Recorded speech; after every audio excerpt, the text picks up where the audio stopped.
Is it true in Italy a lot of men, they stay with their parents until they're very that's true. grown up? Yes, we call them mammoni. Mother boy. Yes. In the very traditional Asian culture, you marry to the whole family. Yeah. I didn't It's the same in Italy. But Yeah. I don't have this problem because I don't speak French, so I cannot communicate with my partner's Wow, parents. very good for you.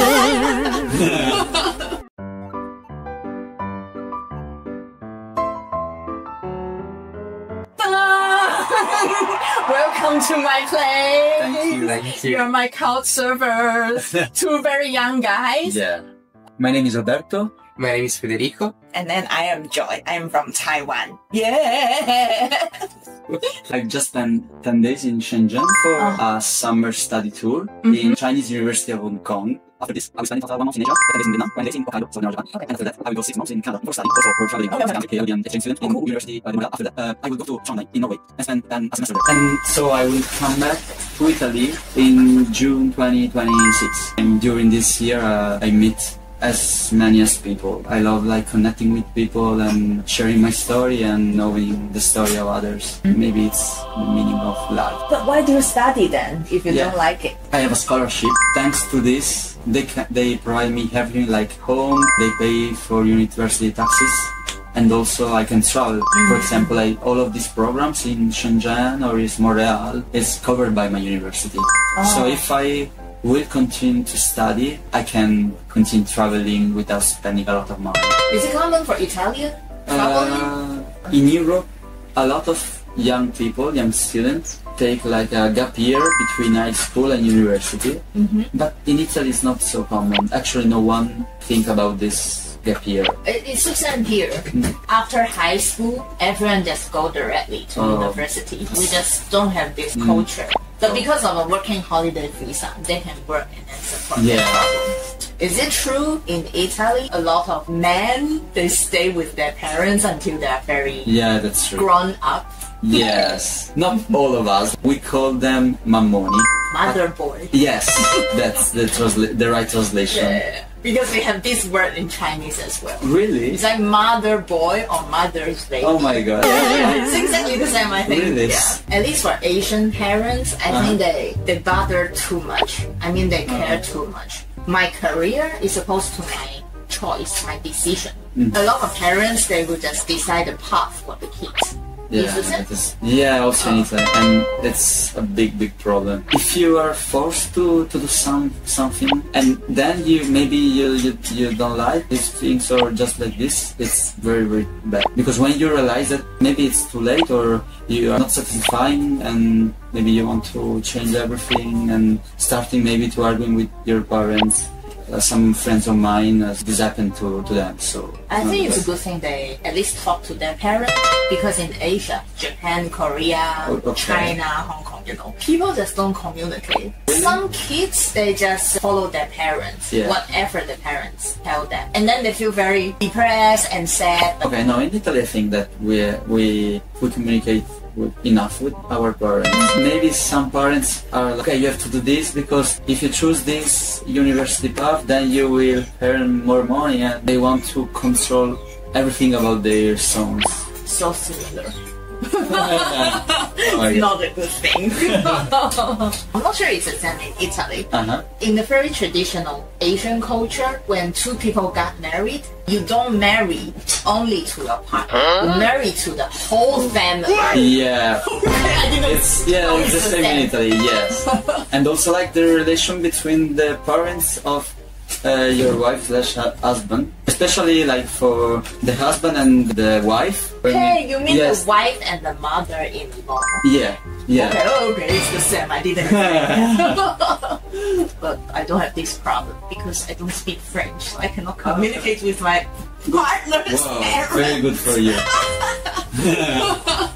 And what were you talking about? The similarity between Asian culture and Italian culture. Yes, and there are a lot actually.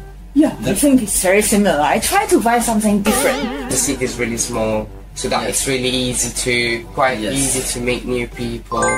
And maybe your friend is a friend of someone, and somehow you get a know with them. University of Pisa, and in general Italian universities, is good with education. Mm-hmm. Yes, like the level of lessons is Quite high. yeah. Okay. Maybe compare also to a lot of other university in Europe. University is free in Italy? No. If you got like less than a certain sum, that's about 25,000 per year, it's free. Every university has got a different way of taxes. In Italy, every family has information about the salary of their parents and also how many things you own. The sum of every of these things split to the number of People of in the people. family. Yes, this parameter. If this parameter is under 13,000 euro, it's free. The university. But Pisa, In Pisa, but in other in other university, universities in Italy. It's- So generally I'd say no, it's not free, but you can find a way of pay as less as you can. Because of course, the more you earn, the more you pay. based on what you can Afford. Sometimes this is not completely true, because for example you can owe 3 houses because your grandfather bought them and now you got an heritage. You have to pay more, you haven't actually got money. Just because You like just got the houses, and you pay the maximum of taxes of unit or tuition fees. which is 2,000 per year. In Taiwan, National University, you pay a very low price. I mean, compared to the private one. But to be honest, even the private one in Taiwan, compared to other countries, is still very cheap. But it's quite expensive for Taiwan people. And here in Hong Kong, I know the very popular subject. It's very, very expensive. Really? You have to be very, very smart. It's a very small amount of university here. Plus, you have to have money. The tuition fee is really not low. Some of my friends, if they are not from the middle class, they have to get the money from the bank. Okay. And after they graduate, they start to pay back. Yeah, that's something usual in the UK and the US too. Tuition fee of that university. Oh, it's crazy in the US, I think. Yes, like maybe 100,000. My God, Yeah. so You're studying there, and after graduating, you have to work for them for free, maybe, or something for repaying. Oh my God!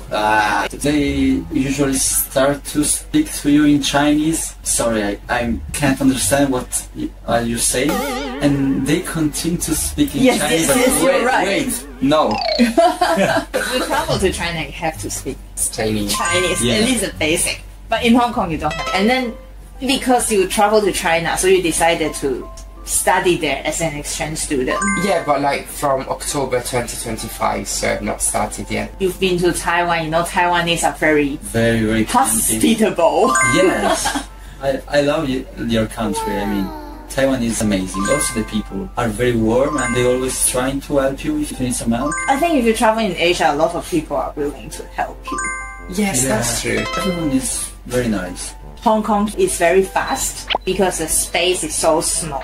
So people have a lot of pressure. With this pressure, Hong Kong people, they are kind of impatient. They care a lot about old people and kids. But normal people like us, like we are healthy, not handicapped, they're Go about on. you, go away. Yeah, in front, usually people seeing him on a wheelchair, people just don't treat him differently or just don't care about him. But here, every time when people saw him, they would just direct him, oh, you can go this way, there is a place for the wheelchair. Or even just push him. I don't know if it's easy to find a host there or not. Yes. Last time I was in Hanoi, I got a post, and then it turned out to be an English school. They just messaged me, I hope you can volunteer 1 hour English teaching every day. The first night I was there, that night I was staying with a lot of Vietnamese local. The shared dorm, too dirty. So the next day I just it's too dirty, sorry, I really couldn't stay. We couch surfed separately before, and then we started traveling together and Okay. using couch surfing together. So is it easy for you guys? Is it easy to get a host? Generally, yes. We try to use it as much as possible. Sometimes we do not get replies. So when I was alone, maybe I got less response. I got just one host in England for like 7 cities. When did you start to use couchsurfing? 4 years ago, I'd say. Because you were 18. Yes. Oh, that's very young. Download this app because a friend of mine talked to me about this, that she used to use it a lot. Do you have any negative experience in couchsurfing? Have you got any bad experience with surfing? Sometimes the place is very dirty and messy. Other stuff is not really too bad. Nothing really dangerous. Now what about people that you host? Just energy not match. I used to host 2 girls, not at the same time, separately. They came back very late. One was using Tinder. She arrived at my place and then maybe talked with me for a very short time. And then she said, oh, I have to go out because I need to meet up with another couch server. Soon after she came back, she said, oh, the couch server canceled the meeting. I had the time to talk with her. Later at the night, she just said, I have to meet someone from Tinder. Didn't have a too good feeling about it, but she's clean and tidy, so I still left her a good reference. And the other girl, a little bit similar. She didn't use Tinder. She met up with another couch server, but it's like another date. And then came back very late. So what happened? Did you sleep on the ground? In the beginning, we were 5. We were doing our intro trip around Europe. A day before arriving in Copenhagen, 3 of us, so 3 out of 5 of us, has booked the Airbnb. But the owner of Airbnb said the day before, sorry guys, I've just sold the house, so you can't come here, and cancelled our booking. We are supposed to be hosted by Couchsurfer in Copenhagen. Called him, and actually we are 5 and 3 of us are not the house anymore, so I don't know if you can host all of five of us. And he told us yes, it's not a problem, but 3 of us had to sleep on the floor. And we were like, okay, yes, you're very kind, thank you for this. So it was a bit messy, but was very fun. Lucky. Yes. Thank you for letting me filming you guys. I'm very happy to host you, and I wish you a good trip in the future. Thank you so much, Joey. Yeah. And maybe we will see in Italy. Yeah, for Who sure. knows? Yeah, who knows?